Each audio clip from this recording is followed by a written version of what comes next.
So welcome to today's tutorial, and today I'm going to cover on how to query data from a PostGIS database into our QGIS environment. And I've got requests from different parties on how to do complex queries, and I'll start by showing a simple analogy or maybe querying simple data sets from our PostGIS database. So I have a database here that I'm calling Kenya, and if you look at it, we have some data sets like the land is here, we have the control unit, we have some stuff like riparian, rivers. So we're going to use some of this data to check on whether the data sets that we have, we can query directly from the database. So a simple query that we just load a layer from our PostGIS database, and if you are familiar with the QGIS environment, this is it. And so we use the PostGIS tool here, where you just add some data sets. I've already developed a connections section, but I'll maybe take you through on how to edit the data sets. So you have to provide a name. Then because I'm using my local machine, it's localhost. Then I'm using on port 5432, sorry. Then my database is called Kenya. And then you input your Postgres username and the password. So the password is the one that you set for your database, the Postgres database.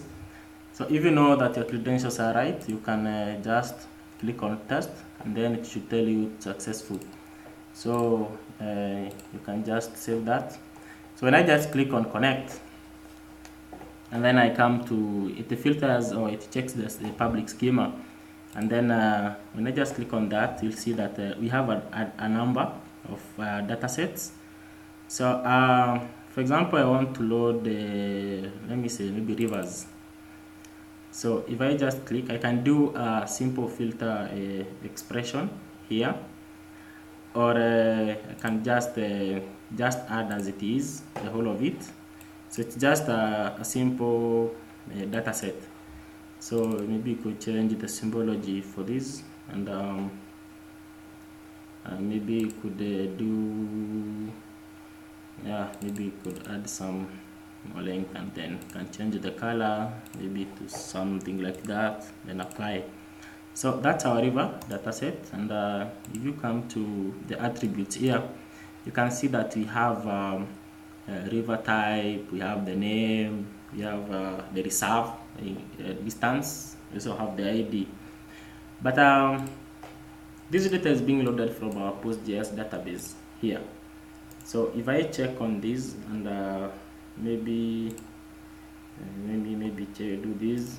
If I check on this and I then view data, so my data here, exactly the way I have it here, it's the one that's being shown here.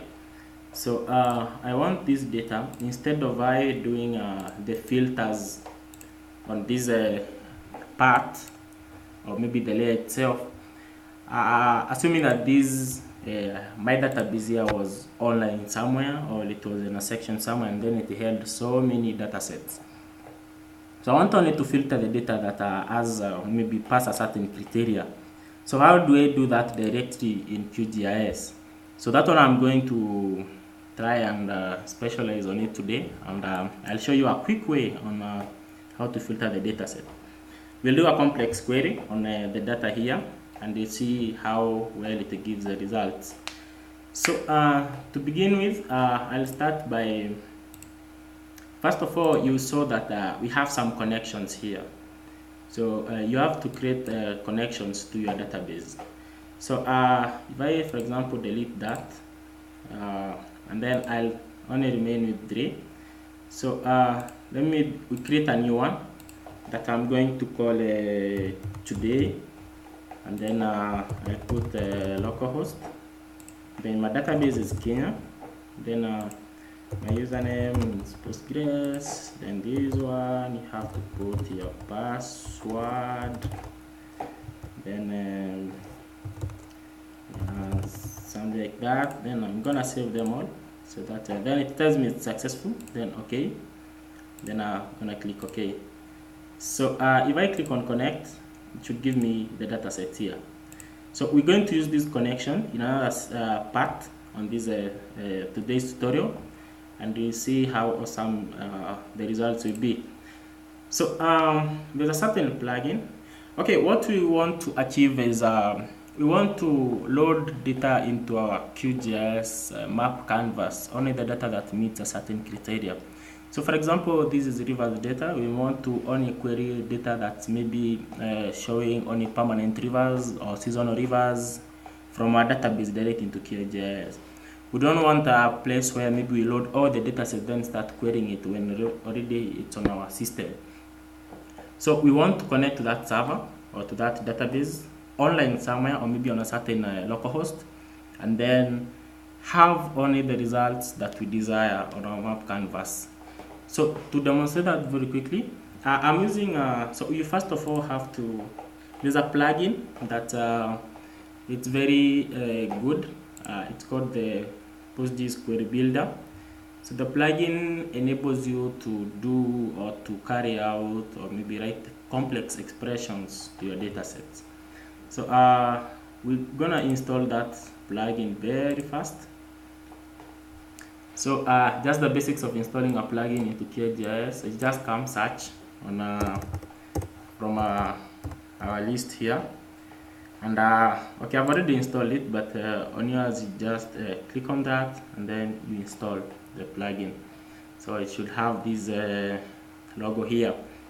So once it's installed, it should come on your desktop here, which is an elephant with a certain is it a gearbox or something like that. So here it is. So we just click on that, and so the connections, as I was telling you, here is where you do or you leverage the connections that we created there before. So if I click on this, you see that all the connections that I have are here, and so our today is here. So then we're connecting to the public schema, and then the default primary key here is usually the ID, and then the geometry is geometry. So the ID and geometry are being read from these columns here. So we have the ID and geometry. Any layer that has spatial elements mostly must contain a geometry. May it be a point, may it be a linear feature, or maybe an area or a polygon. So you have to take care of that. So if this one is changed to another name, so kindly try to check whether it correlates with what's here. But usually the good thing with the plugin is it automatically treats the fields in your data. So if you filter like that, it's already telling us the layers that are in the system. Here they are. And if you right click on each layer, there are a number of things that you can do to them. So for example, you could maybe use for query, add layer to map canvas, auto detect primary key and geometry field. This is what I'm telling you on this part now. So we want us to use the rivers data or the rivers layer that you have, so we can just check or use for query. So we want to conduct a query that will load only data sets that have, for example, seasonal rivers. So to do that, we just select on the type of query. So as you can see, we have a number of queries. We have field selection, where you can select on a certain field. We have a join analytical, whereby you connect or maybe you query two tables that have, or maybe whose fields match the ones that you've selected. You can do a join spatial, so you join any table that has spatial elements. You can measure features, you can use a maybe area or length. You can do the buffering, which returns the area or a section that has already been calculated there before. A centroid identifies the center of the data set that you may be using, the difference, and so forth.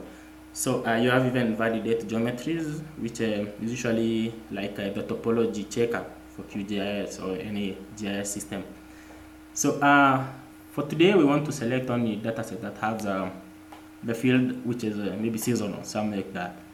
So we have, you come and click on the field selection. So for when you are selecting, you must check that your layer is the one which is checked here. Yeah. So it's automatically checked because here we said use layer. So you select the ID and then, for example, the river type. So in my data set, I have two river types, which is seasonal and permanent. So I'll show you how to do that very fast. So select the ID and the river type, and then you come to the filter. So as you can see, the query builder, the PostGIS query builder itself has it has kind of a process. So you must do a connection, then query, then filter, then you see that you can visualize the SQL data expressions that have already been auto-compiled from the data here. You can see the table. You can also track the logs on the different operations that we've conducted to the layer. So I'll do, for example, when you come to the filter, these are that step. So if I click on this, I want to do attribute filtering because I want to use a field. Then I select depending on the attributes contained in that column. So if I click on attribute filter, they provide me an option of doing or maybe writing an expression on the GUI. So I'll do, for example, select, which is a river type. Then I have to select the expression here. Is it greater than? Is it greater or equal to? Is it null? Is it equals to? So we want to write an expression that is equal to. So we select on equal to. Then we select the type.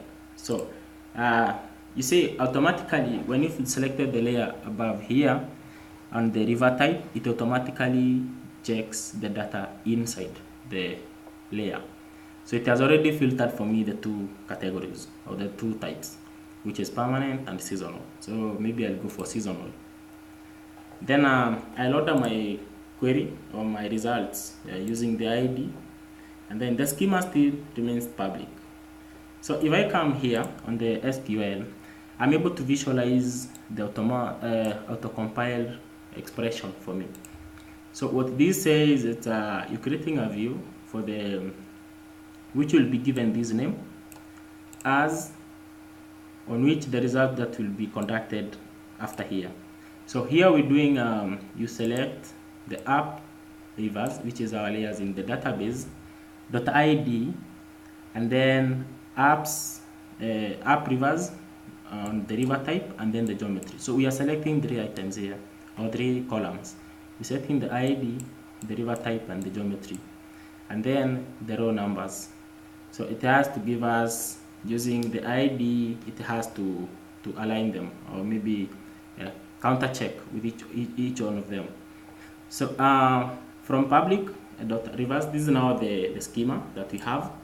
So where the rivers or river type is equals to seasonal, and then it should order with our ID column.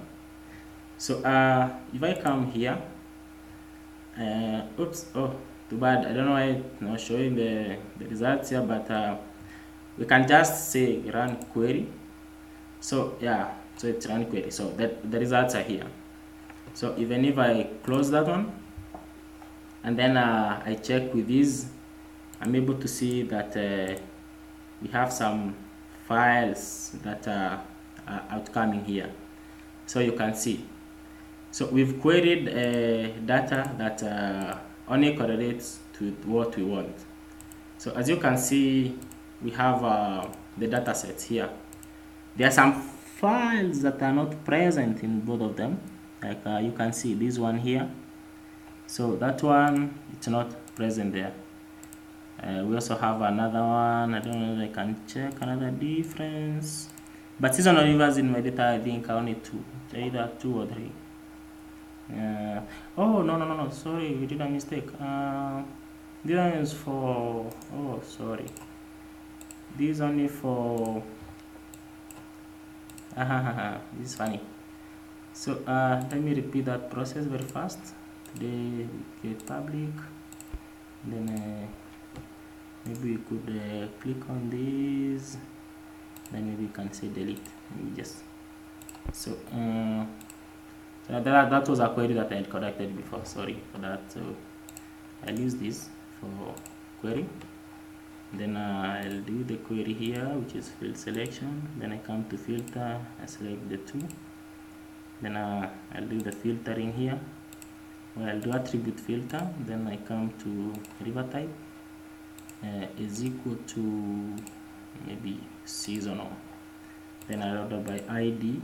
Then blah blah blah. That's okay. Then yeah, something like that. So let me see what it gives me. So if I have that and I close that, yeah, right there. So see, it gives us only this one. Yeah, so this one shows maybe you can just more of the styling here, so that maybe it could be very maybe it could be visible somehow. So let me maybe put that color there, and okay, so you can see my seasonal river is here. And so if you check on the using this one and I check, you are able to see it's seasonal, and then it has the attributes. So maybe the OGC fields one, because it was only one record. So if there were many, it could have calculated as many as it could, depending on the data size. So there we go. So this is one of the processes of trying to query data that is in a database somewhere, maybe online on the cloud, or maybe on a certain local machine somewhere in the office, or maybe on a friend's computer. But due to load time, you don't want to query all the data sets or all the records in the data. So what you do is you perform such a query, you load only what you require, then the rest will be left. So that one shows a very easy task that you can just conduct using the query builder plugin here. So it's an awesome plugin, and I've used it in quite a number of scenarios, and it's so helpful. So you can maybe give a try, and in case you have issues, feel free to contact me on this, and I'll be of help. So thank you for watching, and let's connect more and meet in the next session. So thank you very much.